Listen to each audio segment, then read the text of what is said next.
जय श्री कृष्ण दोस्तों। श्रीमद् भागवत गीता के एपिसोड 10 में आप सभी कृष्ण भक्तों का स्वागत है। आज हमारी चर्चा का विषय श्लोक 40 से 46 तक रहेगा। यहाँ पर हमें कुछ प्रश्नों के उत्तर मिलेंगे, जैसे कि कर्मयोग में किए गए कर्मों का नाश होता है या नहीं। दूसरा प्रश्न जो हमारे मन में उठता है कि आत्मज्ञान के लिए हमें क्या करना पड़ता है। तीसरे प्रश्न का जो हमें उत्तर मिलने वाला है कि क्या वेदों में वर्णित 3 गुण ही सर्वोच्च हैं तथा वेदों के ज्ञान का स्तर क्या है। तो इन सभी प्रश्नों का उत्तर जानने के लिए सुनते हैं एपिसोड संख्या 10 श्लोक 39 से आगे। श्लोक 40। नेहाभिक्रमो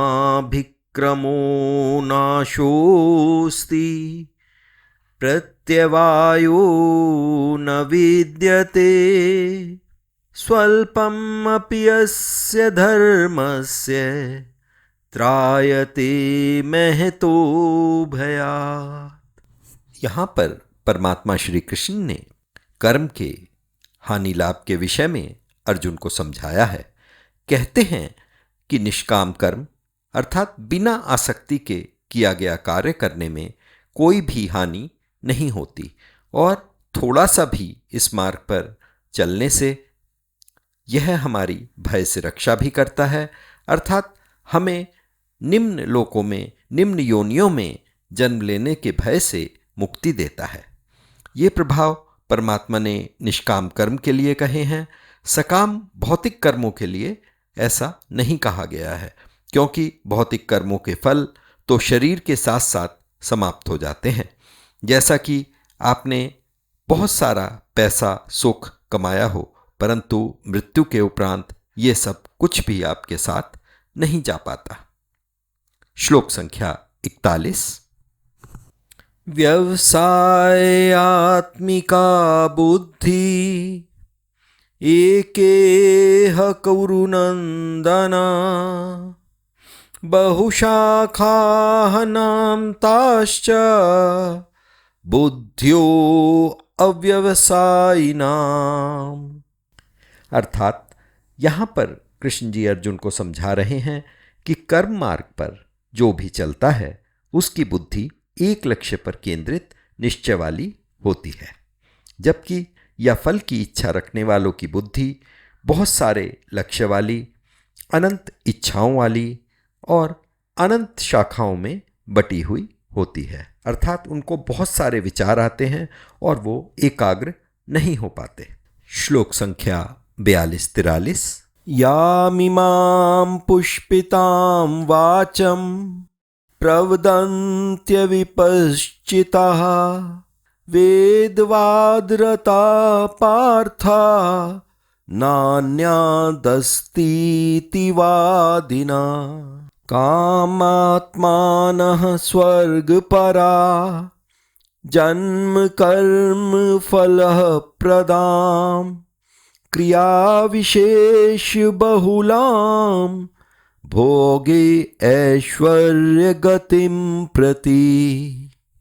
यहाँ पर परमात्मा श्री कृष्ण बताते हैं कि वेदों का ज्ञान केवल भौतिक सुख, ऐश्वर्यपूर्ण जीवन तक ही सीमित है और इन सब को पाने के लिए वेदों में अनेकों विधियों का वर्णन किया गया है। अर्थात वेद सिर्फ सकाम कर्मों तक सीमित है, वो इससे ऊपर की बात नहीं करते, ना ही इससे ऊपर का कोई मार्ग वो हमें दिखाते हैं। इसी कारण अल्पज्ञानी मनुष्य वेदों में वर्णित ज्ञान से इंद्रिय तृप्ति, ऐश्वर्यपूर्ण जीवन के आगे कुछ नहीं जानते समझते और वो इसी के पीछे भागते रहते हैं और वेदों के ज्ञान को वो सर्वोच्च समझते हैं। श्लोक संख्या 44।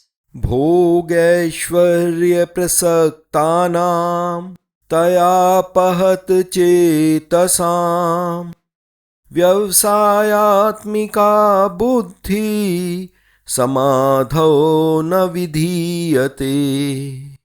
यहाँ पर इंद्रिय भोग व भौतिक सुखों के प्रति आसक्त व्यक्तियों के विषय में बताया गया है कि जिन मनुष्यों का मन इंद्रिय सुखों में रत रहता है वो सिर्फ ऐश्वर्य व भोगों के लिए चिंतित रहते हैं। वो बुद्धि का प्रयोग आय बढ़ाने, सुख व ऐश्वर्य को बढ़ाने के लिए करते हैं और इसी कारण वो भ्रमित हो जाते हैं और इन सब की वजह से वो मुक्ति के मार्ग से भटक जाते हैं। उनका मन परमात्मा के मार्ग पर चलने में बिल्कुल भी नहीं लगता। श्लोक 45। त्रैगुण्य विषया वेदा निस्त्रैगुण्यो भवार्जुन निर्द्वंद्वो नित्यसत्वस्थो निर्योगः क्षेम आत्मावान। अर्थात परमात्मा श्री कृष्ण कहते हैं कि हे अर्जुन, वेदों में दिया गया सारा ज्ञान त्रिगुणों पर आधारित है या त्रिगुणों तक, रजस, तमस और सत्व तक सीमित है और तुम इससे ऊपर उठो। तुम द्वैत भाव यानी कि सुख दुख, जीवन मरण आदि से मुक्त होकर मन को आत्मा को समझने में लगाओ, अर्थात आत्मपरायण बनो, ध्यान करो। श्लोक संख्या 46। यावानर्थ उदपाने सर्वतः संप्लुतोदके तावान् सर्वेषु वेदेषु ब्राह्मणस्य विजानतः। यहाँ पर परमात्मा श्री कृष्ण कहते हैं कि मुक्ति के मार्ग पर चलने वाले के लिए वेदों का ज्ञान बहुत सीमित हो जाता है। ठीक उसी प्रकार समझें जैसे कि एक विशाल सरोवर के पास छोटे कुएं का महत्व समाप्त हो जाता है। दोस्तों, हम अपनी आज की परिचर्चा यहीं पर समाप्त करते हैं। संक्षेप में हमने जाना कि वेदों का ज्ञान मुक्ति नहीं देता, वह इस संसार में मनुष्य के भौतिक सुख दुखों तक ही सीमित है। उसमें वर्णित विधियों से मनुष्य का मन बहुत सी क्रियाओं में बंट जाता है और वो मुक्ति के मार्ग से, परमात्मा के मार्ग से भटक जाता है।